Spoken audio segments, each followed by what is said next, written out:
Welcome back, guys, or if you're new to my channel, this is Automotive Anonymous, and that's the Honda Ridgeline, one of the most unique and creative vehicles ever created, and one of Honda's best examples. While they're not high selling, they are pretty impressive, and today I'm going to share the 7 things that I love about this platform, and I'll be honest with you guys, I did just film a video about the 7 main issues I have with this, and they are all valid concerns, so check out that video if you're interested.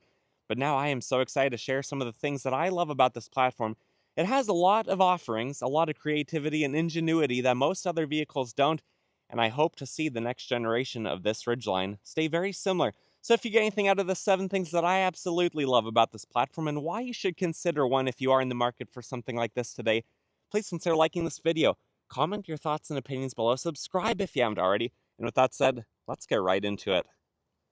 The first thing I love about the Ridgeline is kind of the obvious. It's not trying to be something that it's not. It's basically the minivan of mid-sized trucks or trucks in general. It offers a lot of things that a lot of other trucks don't. It's not trying to be big and bold and have an aggressive front end and get worse aerodynamics. It's pretty content being based off of the Passport SUV. It's pretty content being a round, curved, kind of odd-looking mid-sized truck. Even though it has 4 doors and a bed, it just looks drastically different than most of the other ones. It has a little bit extra storage behind the second row. You can see that. Makes it look a little bit strange, but it makes it a lot more useful. Overall, this is just a very interesting truck, but I love that it's not trying too hard. It's not trying to be big and aggressive, off-road focused, while not having the underpinnings to match that. This is just, a city run-around truck. It can go off-road, it can do some soft-roading, but overall, if you buy one of these, you know what you're getting into. You're not going to be disappointed with the expectations because it does so many things well, making life easy. And it even has a bunch of cup holders, just like a Honda minivan. The second thing I love about the Ridgeline is that it has a V6 engine. And in the year 2025, this is one of only 2 V6 engines in a midsize truck. The only other one is the slightly higher horsepower 3.8 liter that is found in the Nissan. Although I don't know that I would compare a Nissan V6 to a Honda V6, I would speculate that this would be a little bit more reliable. Although in the 7 issues video, I did mention some engine concerns I have with this platform and the direction that Honda went with it. But overall, this is one of the last V6 engines that you can buy. So there's no turbo to worry about, no extra cooling and oil lines. Just a good old dandy V6 that has some modern technology to it. So that is kind of funny that the Tacoma, the Colorado, the Canyon, the Ranger, all the other midsize trucks are now a small 2.4 liter, 2.3 liter turbo 4. But the Honda still has a 3.5 liter V6 that makes 280 horsepower, 263 pound-feet of torque, and it does it pretty honestly, even revving out to over 6,000 RPM.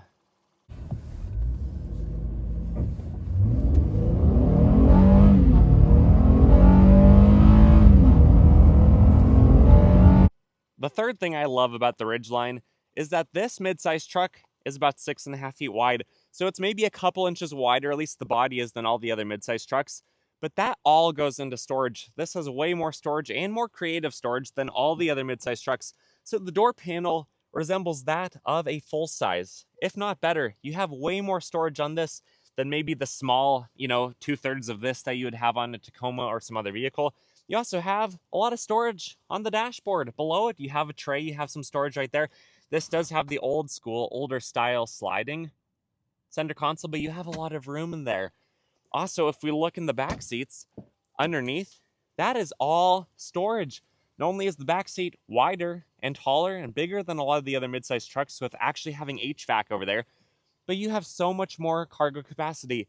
And then when we come to the bed, you have a lot of locking underneath storage, as well as a few ways to open the tailgate. There's just a lot more ingenuity, a lot more areas where you can store your stuff and your belongings on this midsize truck than most of the others, which we know are very cramped and really don't fit people and stuff very well. The fourth point is actually a very big one and very important one, especially if you are considering a truck.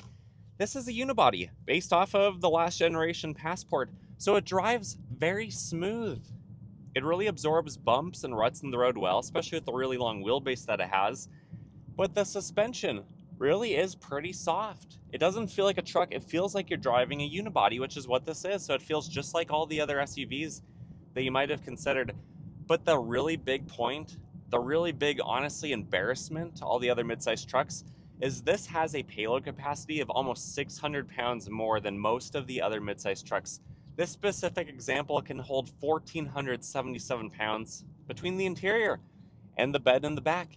Meanwhile, most of the other trucks, like a Tacoma, can only hold about 850 to 900 pounds, which is honestly pretty pathetic for a truck.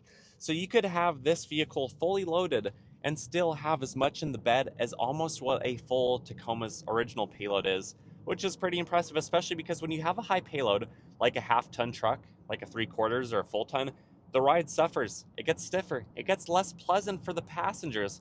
But this is very much a passenger-focused vehicle while not skimping out, while not losing any of the cargo capacity and any of the payload capacity, which is a huge win for this.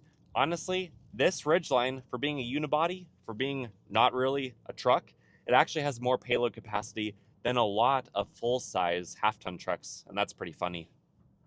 The fifth thing I love is being a full-size adult, 5'11", sitting in the back, sitting in the front, sitting anywhere in the Ridgeline is actually really comfortable, and mid-sized trucks are usually horrendous in the back.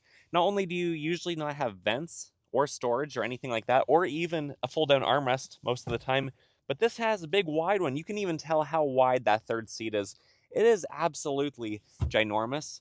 The roof, even having a sunroof, there's still a little bit of a cutout for your head. Maybe not so much for the middle occupant right there. You can see the bulge from the light, the dome light. But this is so comfortable, being about 6.5 feet wide.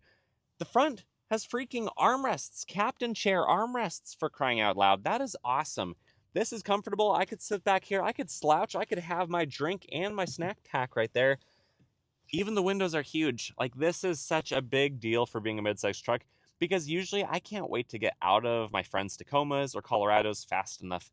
But this, honestly, I could drive across the country with this. I could hang out back here for a while, longer than just across town. This is really nice. Honda has done well here, especially for the front. Captain chair armrests, I mean, come on, that's awesome.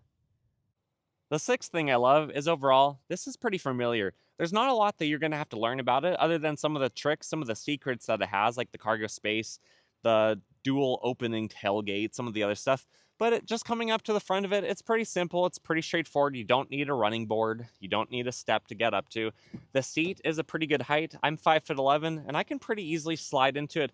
The doors open wide, so it's going to be easy to get pets in here. It's going to be easy to get child safety seats in here. You're not going to struggle too much compared to some other vehicles. And all the layouts, they're familiar. This current generation still has, air con controls that are manual, a basic 10-year-old outdated screen, cup holders. Everything's pretty simple. Everything's pretty straightforward. There's really not a lot that you have to learn or change your lifestyle around to buy one of these. Overall, it does look kind of wonky, but it's function over form. Form could follow function maybe a little bit more, but overall, everything about this vehicle is designed around the driver. And that's pretty cool. Even the fact that this looks like the Passport, it's going to blend into traffic. It's not going to look, alarming, stand out. It's not going to get you any unnecessary attention that you don't want. And overall, it's just a plain good vehicle that does a lot of things well. And my seventh and final point is overall, it's just a very good vehicle. It's not trying to be class leading. It's not trying to make some crazy claims that are going to probably make its reliability worse in the long term. It's not trying to compensate for anything, making a ton of ground clearance, wide fenders, tiny little interior with no headroom, no legroom. This is just a plain and simple, very good vehicle. The only things you're going to have to figure out on it are how to use and how to utilize all of your storage capacity. This even has a bigger rear sliding glass window than most of the full-size trucks these days. There's really nothing on this vehicle that's just trying to impress you. It's all just there to make your life easier. And I really appreciate that about the Ridgeline. And I think it does it pretty well. Honestly, this is one of the few vehicles that I kind of don't want to give back, but I'm going to have to, which is sad. So ultimately, guys, I think this is a pretty impressive vehicle. I think one of the biggest shocks I found out today on this example was looking at the door jamb sticker and realizing that it has more payload than a lot of full-size trucks by the American automakers. And that is just hilarious. Sure, this could tow a little bit more. Sure, it could look a little bit better. But honestly, it is what it is. It's unapologetic. It just is a plain and simple good truck. And I highly recommend you guys test drive one for yourself if you're in the market for something like this. But if you got anything out of my video, please consider liking it. Comment your thoughts and opinions below, what you agree with, what you disagree with. Subscribe if you haven't already. And also check out the 7 main issues or concerns that I have with this platform. they are all valid, and they are things that would push me away from it potentially. But overall, it's kind of a hard decision because this is such a cool vehicle, and honestly, I wouldn't be disappointed if more automakers started to make their midsize trucks more like the Honda Ridgeline and less like whatever they're making. Anyways, guys, I wish you guys the best. I hope you take care, and until next time, see ya.